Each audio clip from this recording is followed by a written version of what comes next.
Eto guys, pakinggan nyo naman to. Hindi pa talaga nakontento si ate girl doon sa kaniyang construction, pangalait sa construction. Nadamay na naman yung kargador sa palengke ng mga Ricados.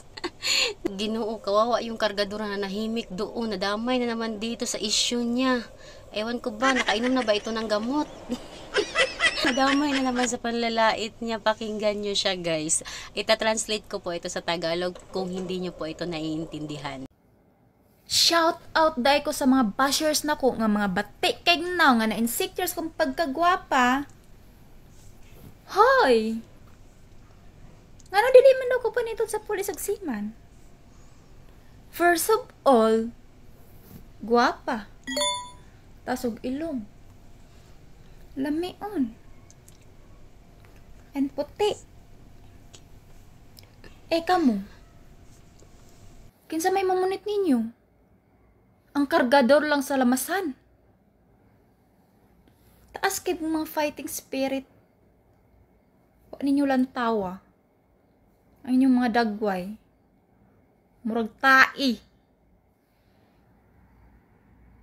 Yun nga guys, sabi niya shout out daw sa lahat ng mga bashers niya na hindi naman magaganda.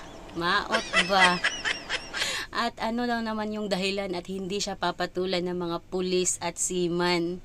Kasi nga daw, tingnan nyo daw siya guys, ang ganda niya, ang puti, masarap, matangos ang ilong. Kayo, sino daw yung papatol sa inyo? Sino daw yung pupulot sa inyo? Yung kargador daw sa palengke ng mga gulay, ng mga Ricados, so, diba?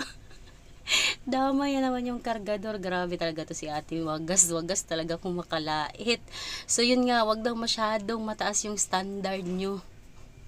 Wag daw masyadong mataas yung fighting spirit nyo.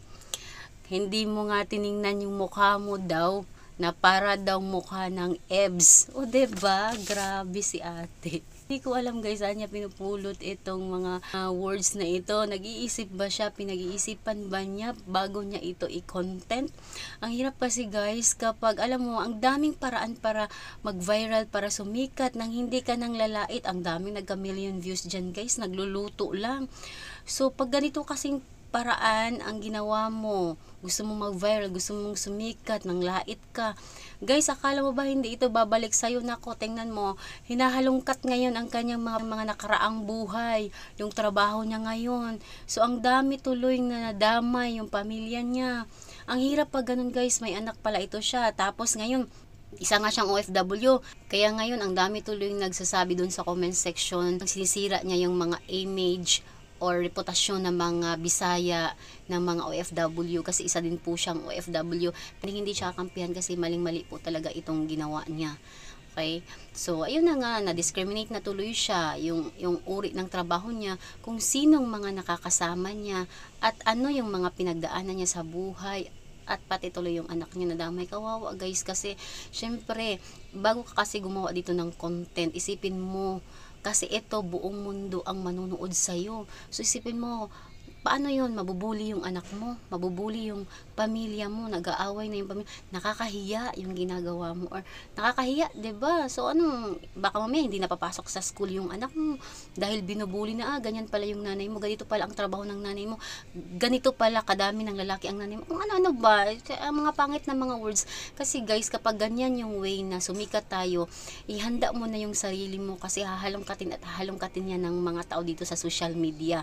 Kaya magsilbing aral po ito, baka may susunod po sa yapak ni Inday Kikay. So, tingnan nyo po ang nangyari sa kanya. At sana wala na pong sumunod. At iwasan nyo po yung mga ganitong content kasi hindi po ito maganda. Ikaw, anong masasabi mo sa mga sinabi niya? I-comment mo dyan sa baba.